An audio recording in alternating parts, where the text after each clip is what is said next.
sometimes living in the world of IT governance, it can feel a little bit like herding cats. And I know I can't be alone in feeling like this.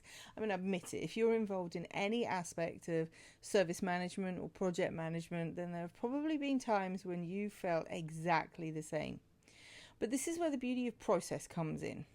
A process is a way to get from A to B. A process takes an input and transforms it into an output. But even a defined process, and of course all best practice will tell you that you should really have well-defined yet flexible processes. But even a defined process can make you feel like you're untangling last year's holiday lights if it hasn't been defined for efficiency and effectiveness. Okay?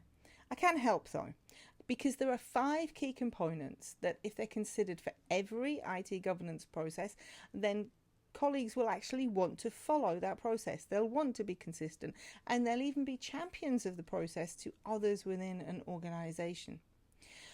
So indulge me for a moment as I kind of leave the terminology behind from these best practice methodologies. I mean, I've already steered away from it because I'm talking about processes rather than practices, because in this specific video I'm talking about the steps. Yeah, a process is a set of structured and related steps. So I'm going to leave the terminology of that best practice sort of methodologies, and I'm going to focus on real life examples. It's not that best practices don't work, don't get me wrong, they absolutely do, but we all know that we've got to adopt a best practice framework and then we've got to adapt it to suit our organisation. There is no plug and play solution to defining an efficient and an effective process. So what are the 5 components then? The first component, number 1, are clear policies and standards. It's a blueprint for the process. I always think of IT governance, whether it be the project management aspect or the service management aspect, is building a house. And what's the first thing that you need? A really good blueprint. Okay, you need to understand what it's going to look like, and your policies and your standards are that blueprint. They provide the framework for your processes, ensuring that everybody knows what the finished product should look like. Imagine in incident management and you're dealing with a major system outage. Without any clear policies, it's just chaos. But with a well-defined incident management policy, everyone knows their role. Everyone knows what they should be doing. And the process itself steps from the initial detection right the way through to resolution, ensuring not only a swift response, but also a structured response, managing expectations too. You know, during the outage, the policy might dictate that the incident manager immediately assembles a response team. It's all there. It's written down. Even in project management, you know, clear standards ensure consistency and quality. If you're rolling out new software update, then your project management standards define the process, they define the phases, the initiation, the requirements gathering, the planning, the execution, the deliverables at each phase, and also the quality checks too, which keeps everybody on the same page and manages expectations again. So what about my second key component? Defined roles and responsibilities. You've heard of a RACI matrix? If not, take a look at another video. RACI stands for Responsible, Accountable, Consulted and Informed, and it outlines the roles and responsibilities of everybody within a process. So all of the tasks within a process are documented, and the roles and responsibilities and the definition of who's going to be doing what, that assignment, it's there and it's documented and it's agreed up front, so that when something happens, everybody just steps into place because they know what's expected of them. I'm a Brit, okay, so I love football. Now you might call it soccer, but let's not get started on that, all right? It's football. And imagine a football match where you've got 22 people on the pitch, but no one knew what their position was, and no one knew what they were doing. The final score would be something of a legend, I've got to admit, but the reality on the pitch would be absolute chaos. And quite a few choice words from the fans in the stands as well. And the same goes for IT governance. Without clearly defined roles and responsibilities and who's doing what, with everybody knowing their job, there's going to be confusion. You know, when a critical incident occurs, who's in charge? Who's going to be informing all of the other key stakeholders? Who's going to be managing the communication? Who's going to be coordinating all of the all of the technical staff, for instance? And within project management, who's going to be doing what? I've seen way too many projects fail because we get to a stage in the project, we get to a certain amount of a certain portion of the development work, and we need to engage a vendor. Who is going to engage that vendor? Who is going to engage that particular developer? And why isn't that developer aware that he should actually be working on this particular task? Why? Because he was never told he was accountable for that particular task. So clarity prevents any overlaps and ensures that everything runs according to plan, because everyone understands what they should be doing. And then number 3, then my third important aspect here: effective communication channels. It's really a lifeline for any process.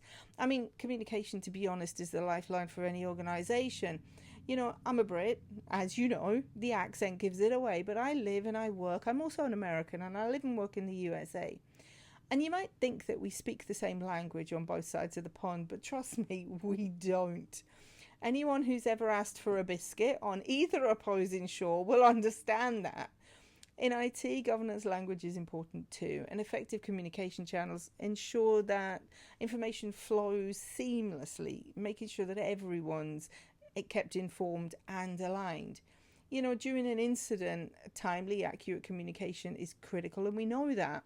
An effective incident management process actually defines those communication channels up front, and that ensures that updates are shared in real time and everyone involved is on the same page.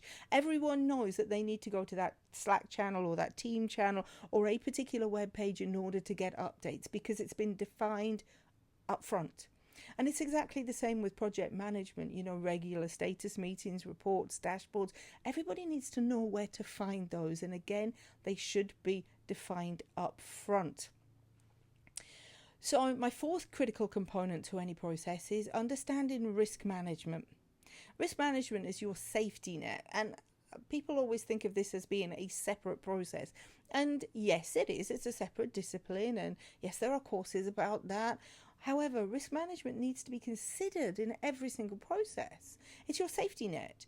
Identifying, assessing and mitigating risks as early as you possibly can ensures that you're prepared for any bumps in the road. It keeps the processes smooth and it keeps them resilient. You never know what you're going to come up against, but you should also always be prepared in any process for the what if. What if this particular step doesn't work? You know, in incident management, risk management really helps you with proactive problem identification, but it might also help you with arranging your rotas or your rosters on your service desk and ensuring that you've got the right number of people in place. Risk management is the task that will allow you to sit down and work out just how many people you need and at what time of day. And within project management, we should always have an element of risk management in every single aspect that we do, because I will guarantee that when you think about what could go wrong, it generally will. Certainly if I'm involved in it anyway, because if it's going to go wrong, it always does. So there should always be regular risk reviews within your project management. And then number 5 then, lastly, finally, the final key point for any process is continuous improvement. You might call it continuous, you might call it continual. It doesn't matter. It's terminology. Okay? The IT landscape's always evolving, it's changing, and it moves and improves really, really rapidly. And if your governance processes aren't aligned to that and don't do the same, then your processes are very quickly not going to be efficient or effective any longer. They have to adapt to new challenges and new opportunities.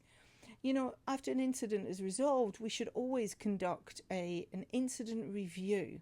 No matter how small that is, just take a read back through what happened in the incident and see if there are any tips or there is anything that you can do to prevent it from happening in the future, or to at least make incident resolution quicker in the future. And as far as project management is concerned, after every project, I expect to see a post-project review, a lessons learnt session.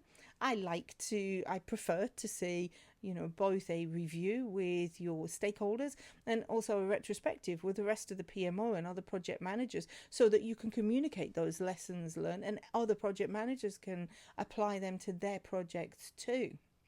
Remember, IT governance doesn't have to be a daunting task. With the right approach, it can be a really, really powerful tool to drive efficiency and effectiveness and success in your organization. But it's important to remember the basics. Just apply common sense as well. And that's another thing that sometimes we miss. We put in place these rigid processes and forget about the flexibility. And if they're not flexible, then unfortunately they're not going to be efficient and probably not going to be as effective either.